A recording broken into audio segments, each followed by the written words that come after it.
a forthcoming natural event.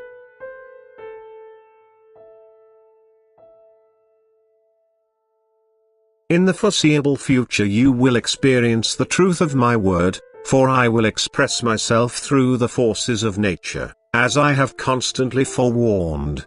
And you will not be able to ignore my voice, for it will resound powerfully and throw the world into chaos. Although the region of the event will indeed be limited, it will still be of such enormous proportions that everyone will be alarmed once he is informed of it.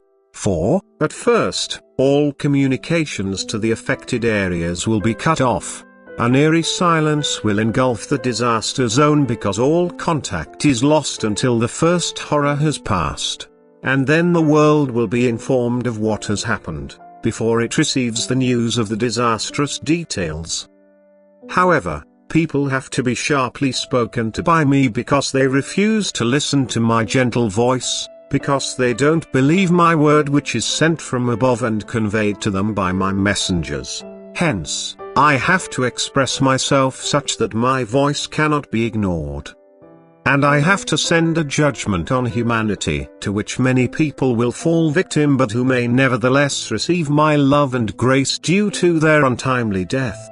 And thus you shall recognize the truth of my word and activate your will. For even after the disaster you can still make a free decision, since I force no one to turn to me.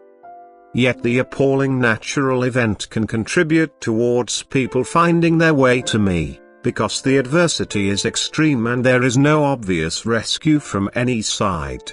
But what appears to be impossible is possible to me. And if a person remembers this and calls upon me in spirit and in truth, he may also experience miraculous help. I will so manifestly reveal myself to him, that he will recognize the might and also the love of his God and Creator, and then turn to me in profound faith and humble submission. Anything that can still bring souls back to me will be done by me. But I also know how difficult it is to win them over, and therefore extraordinary means of deliverance have to be used, which seem cruel to you humans and yet are only an activity of love on my part in order to save the very souls whose state is known to me. I don't want to let them fall into my adversaries' hands, who will provide them with a far worse fate than the greatest earthly suffering could ever manage. Believe me, no matter what happens, no matter what is permitted by me, I am only ever motivated by my love.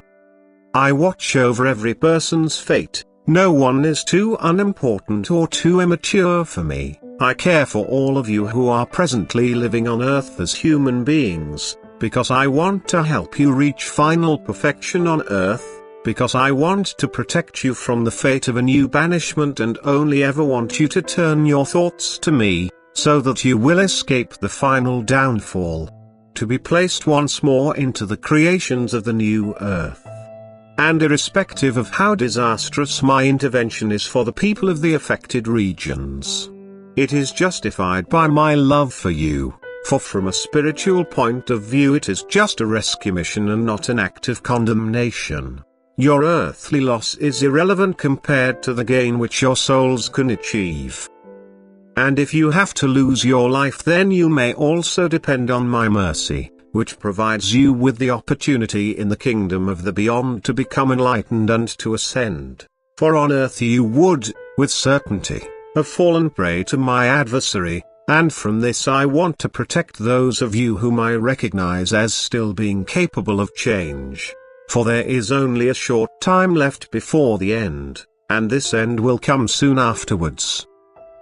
Yet, prior to this I still want to give you a sign, a final admonition and warning which, although it will painfully intervene in untold people's lives, shall strengthen the faith in my word, so that they can prepare themselves for the end, which will not take long to follow.